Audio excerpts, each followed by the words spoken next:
मज़हब ये कहता है कि आपका पड़ोसी मुस्लिम हो या हमारा हिंदू भाई हो या किसी भी समाज से हो, अगर आपसे वो सुख में नहीं है, आपसे आराम में नहीं है, तो आप मुसलमान नहीं हो। यहाँ की महिलाएं ये सोच रही हैं, यहाँ का नौजवान तो हमें मिल ही नहीं रहा, गांव के गांव खाली हैं, सिर्फ दहशत की वजह से।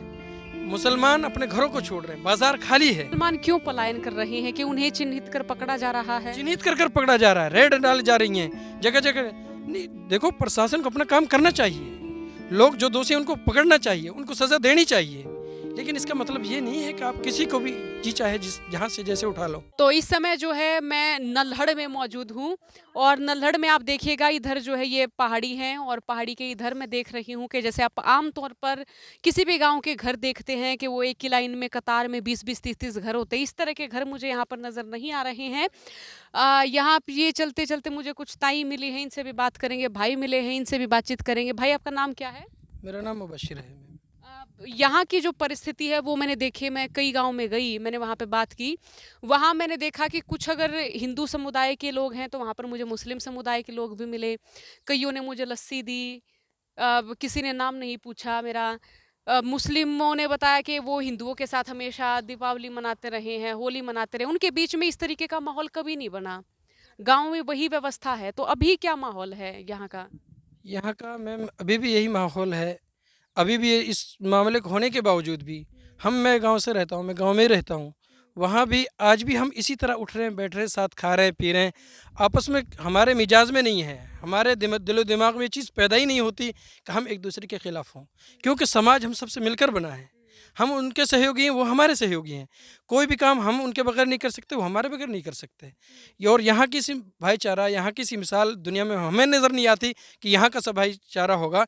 लेकिन कुछ लोग हैं, कुछ जो माहौल को ख़राब करना चाहते हैं, फ़िज़ा को बिगाड़ना चाहते हैं, लेकिन ऐसे पता नहीं वो लोग क्यों कर रहे हैं, क्या इसके पीछे साजिश है, क्या नहीं है, वो लोग एजेंसियां जाने, एजेंसियां जांच करेंगी या फिर हुकूमत जांच करेगी या प्रशासन जांच करेगा, उसका तो मुद्दा अलग चीज़ है। एक मैं टीवी पर देख रहा था, एक मीडिया वाला यहाँ का आंकड़ा बयान कर रहा था कि हरियाणा में 2019 तक 0 पॉइंट पर है, यहाँ तक आज तक कोई दंगा नहीं हुआ। 2019 के बाद 2020 में और 2000 इस पिछले साल में उसका पास उसने वो डाटा तो दिखाया नहीं, 2021 का नहीं दिखाया, 22 का नहीं दिखाया, 23 का नहीं दिखाया, लेकिन 0 पॉइंट है। उसके बाद अगले साल में 4 पॉइंट बढ़ता है, फिर 6 पॉइंट बढ़ता है। क्यों?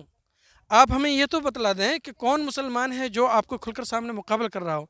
ये तो प्यार देने वाले हैं। हमारा मज़हब तो ये कहता है कि आप पड़ोसी को कोई तकलीफ़ नहीं दे सकते। जो मज़हब हम वज़ू बनाते हैं नमाज के लिए, जो मज़हब एक लोटा पानी इस्तेमाल आप कर सकते हो, 2 लोटा आप डालोगे तो वो आपको गलत है।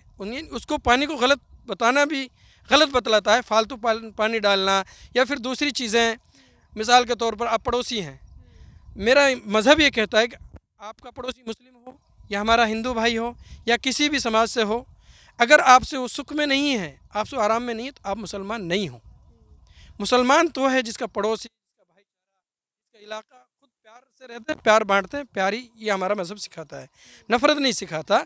लेकिन कुछ लोग हैं, पता नहीं कौन है वो, क्यों इस माहौल को, फ़िज़ा को बिगाड़ना चाहते हैं, क्या हमारे इलाके को दिखाना चाहते हैं पूरी दुनिया में कि मेवात इलाका ऐसा है।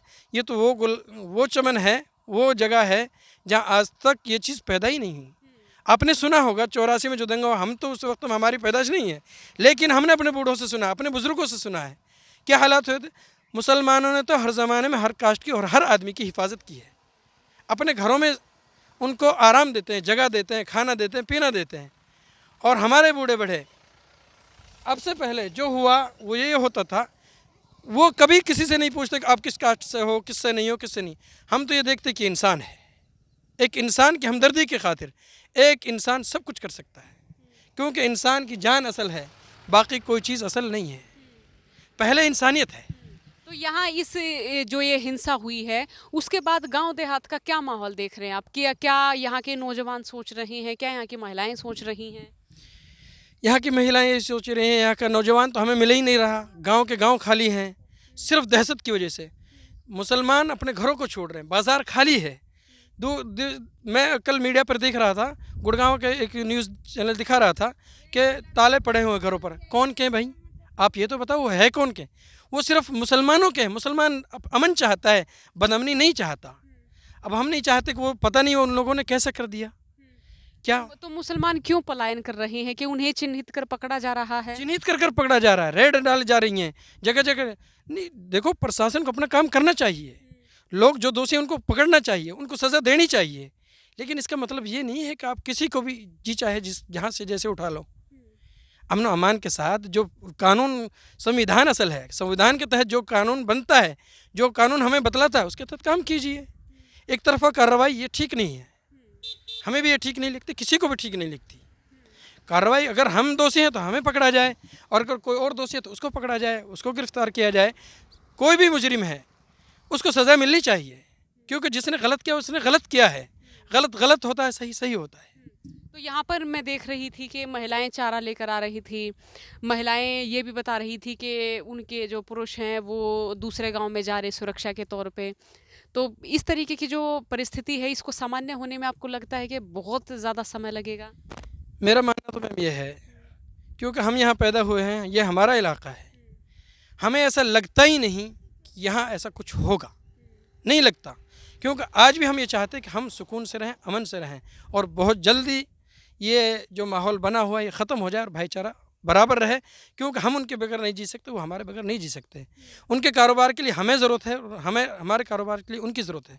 हर आदमी ये चाहता है कि मैं सुकून से अपनी ज़िंदगी को, अपने बच्चों को पालूँ पोसूँ, उनके रेख देख करूँ, उनको पढ़ाऊँ, उनकी तालीम दूँ, उनको सही जगह सही रास्ता दिखलाऊँ। कोई नहीं चाहता कि बदअमनी फैलाई जाए या सुकून को ख़त्म किया जाए, नहीं चाहते बिल्कुल। अच्छा, इलाके के लोग मोनू मानेसर को जानते हैं, या उनके जो इर्द गिर्द के जो व्यक्ति हैं, उन्होंने जो सोशल मीडिया पर टिप्पणियाँ की, उनके बारे में बातचीत होती है यहाँ के लोगों की? मैम, आज ये नेटवर्क का ज़माना है, मीडिया का ज़माना है, सोशल मीडिया का ज़माना है, हर चीज़ का ज़माना है। अगर मैं जो अभी मैं बोल रहा हूँ तो ये सबको सामने है, ओपन है, छुपा हुआ तो नहीं है। लेकिन जब ये आपके मुतालिक या किसी कास्ट या किसी मज़हब के मुतालिक मैं गलत बोलूँगा, तो जो आदमी जिस मज़हब को फॉलो कर रहा है, जिसको मान रहा है, उसके बारे में अगर गलत ख्याल किया जाएगा, किसी कास्ट के बारे में हम गलत सोचेंगे, तो उनको तकलीफ़ तो होगी।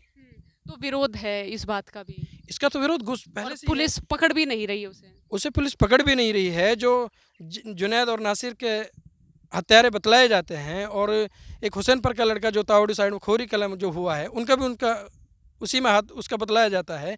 जगह जगह उसका विरोध है, सारी चीज़ें। लेकिन फिर पता नहीं प्रशासन क्यों उसको बचाना चाहता है, क्यों उसको हुकूमत बचानी चाहती है, हम नहीं कह सकते इसके बारे में कुछ। तो अभी इसका जवाब वही देंगे। तो अभी जैसे कोई प्रभाव हिंसा का यहाँ के गांव देहात में मैं नहीं देख रही हूँ, हिंदू और मुसलमानों पर, उनके भाईचारे पर। मैम, इस बदअमनी से हमें इतनी बेचैनी है, हिंदू भाइयों को भी, हमें भी, मुसलमानों को भी इतनी बेचैनी है कि किस तरह ये बेचैनी ख़त्म हो, और फिर हम जैसे रहता है इसी तरह अपनी ज़िंदगी गुजारें। ये हम सब चाहते हैं। शुक्रिया भाई बातचीत के लिए।